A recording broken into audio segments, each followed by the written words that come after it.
The raised bed is sitting there right now. You probably put it in for exactly this reason: a contained, manageable space to grow food without turning half your yard into a garden. Last spring you filled it, planted 4 or 6 tomatoes, gave them room to spread out, and by August you had a decent pile. Maybe enough for sandwiches, maybe a few extras for the neighbors. What you did not have was a system. The Amish have been growing in raised beds and spaces just like them for generations, not out of habit, because they figured out something most home growers never do. A raised bed is not a container. It is a launch pad for a vertical production system. In a standard 4x8 bed, that one shift is worth about 300 tomatoes. This is the blueprint. 5 steps, all of them specific to the bed you already own. And stay to the end. I'm going to show you a buried soaker setup that deep waters every plant simultaneously with a single slow fill. You put it in on planting day and it runs all season without you touching it again. Before one transplant goes into that bed, there is an amendment recipe that determines whether this whole system works or falls apart by July. Most raised bed growers skip it, not because it is difficult, but because nobody told them that the math changes completely when 6 plants share a confined root zone. A raised bed is not just a regular garden bed with walls. That distinction matters more than most people realize. When a tomato plant grows in open ground, its roots can travel. If the soil 3 feet away is richer, the roots find it. If there's moisture deeper down, the roots chase it. The plant has options. In a raised bed, there are no options. The root zone is fixed. Whatever nutrition and biology exists inside those boards is all 6 plants have for the entire season.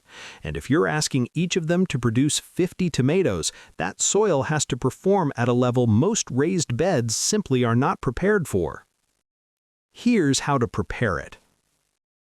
In the fall before your planting season, or at minimum 4 to 6 weeks before your last expected frost, work 3 to 4 inches of finished compost into the top 8 to 10 inches of your bed. For a standard 4x8 bed, that's roughly 4 cubic feet of compost, not a thin layer raked across the surface, mixed in, incorporated all the way down. On top of that, add 1 inch of well-aged manure. Horse or cow, aged at least 6 months. Fresh manure burns roots and creates heat in the soil. Aged manure adds slow-release nitrogen and a second wave of microbial life that keeps the root zone biologically active through the heavy production months. For a 4x8 bed, that's about 1.5 cubic feet of manure. If you have access to leaf mold, the crumbly, dark material at the bottom of a leaf pile after a year or 2 of sitting, add 1 inch of that as well. Leaf mold holds moisture in a raised bed better than almost anything else and brings the fungal component that helps roots pull nutrients more efficiently. No leaf mold? The compost and manure carry it. It's a bonus, not a requirement. Within that prepared bed, each planting spot gets its own recipe. Dig each hole about 12 inches wide and 12 inches deep. Into the bottom, add 2 generous handfuls of finished compost, 1 tablespoon of bone meal for slow-release phosphorus, and 1 tablespoon of crushed dried eggshells for calcium. Mix those into the bottom of the hole with your fingers. Then set your transplant. Deep. Bury the stem all the way up to the top cluster of leaves, stripping everything below it first. Tomatoes grow roots from any buried stem. Those fine hairs running up the stalk are root initials waiting for contact with soil. A transplant buried 8 or 10 inches develops a root mass 2 to 3 times larger than one planted at nursery depth. In a confined raised bed, that larger root system is not optional. It is how the plant feeds 6 months of production without running out of room. Mulch around each plant with 3 to 4 inches of straw, leaving a 2-inch gap around the stem. The mulch keeps soil temperature stable, reduces moisture loss through the exposed walls of the bed, and prevents rain from splashing soil-borne pathogens onto the lower leaves. Here is where the 300 number comes from. Most people look at a 4x8 bed and see room for 4 sprawling plants. The layout I'm going to show you fits 6, and the math that follows is something you can verify for yourself. Forget the wire cage. It is not the right tool for this system. Not because cages are bad in general, but because a cage is designed for a plant that spreads outward. That is the exact opposite of what we are doing here. A raised bed has 32 square feet of horizontal space and effectively unlimited vertical space above it. This system uses the vertical. Every plant goes straight up. Here's the layout. Drive 1 stake per plant, 7 to 8 feet of hardwood or heavy-duty rebar above the soil line with 12 inches buried in the ground for stability. Total stake length, 8 to 9 feet. Place each stake at planting time, before roots establish. Trying to drive a stake next to an established tomato risks piercing the root ball. Do it first. Arrange the stakes in 2 rows of 3, running along the 8-foot length of the bed. Space them 18 inches apart within each row, with the 2 rows 24 inches apart. That gives you 6 plants in a 4x8 bed, with enough room for air to move between them and enough clearance to reach in for harvest and weekly pruning. As each plant grows, tie it to the stake every 8 to 10 inches using soft cloth strips. Old t-shirt material cut into 1-inch bands is ideal. Each tie should form a loose figure 8, looping once around the stake and once around the stem with a small twist between. That twist keeps the stem from rubbing directly against the stake as it thickens. Never wire, never zip ties. A stem carrying 40 pounds of fruit needs room to grow, not a tourniquet. Now the math. A well-managed, indeterminate tomato pruned to a single leader produces roughly 18 to 22 fruit clusters over a full growing season. Each cluster sets an average of 2.5 to 3 tomatoes on a standard medium slicer. Call it 20 clusters at 2.5 tomatoes each, 50 tomatoes per plant. 6 plants at 50 tomatoes each is 300. For a smaller fruited variety like San Marzano, the cluster count climbs and the per cluster number goes up as well. The total can push past 350. For a large beefsteak, the count per plant comes down, but the weight per tomato climbs considerably. The 300 figure is based on a standard medium slicer. The math is verifiable. The system that produces it is the next 3 sections. If this is already changing how you're thinking about that bed, hit like and subscribe. More of this coming. The reason most raised bed growers cap out at 15 or 20 tomatoes per plant has nothing to do with the soil or the spacing. It is what they leave on the plant. The Amish take it off every single week, and by August, the difference is not subtle. A tomato plant left to its own decisions does not grow fruit. It grows stems. That is not a flaw. It is the plant doing exactly what it was designed to do: spread, root, reproduce. Excellent survival strategy. Not especially useful for the person standing next to a raised bed in July. The mechanism is called a sucker. It grows in the V-shaped joint where a side branch meets the main stem, the leaf axil. Left alone, each sucker becomes a full secondary stem with its own branches, its own suckers, and its own claim on everything the plant produces through photosynthesis. Here is the thing about photosynthesis. The daily energy budget is fixed. The plant converts sunlight, and that energy gets distributed among every actively growing structure. More suckers means more competing structures, means less energy per structure.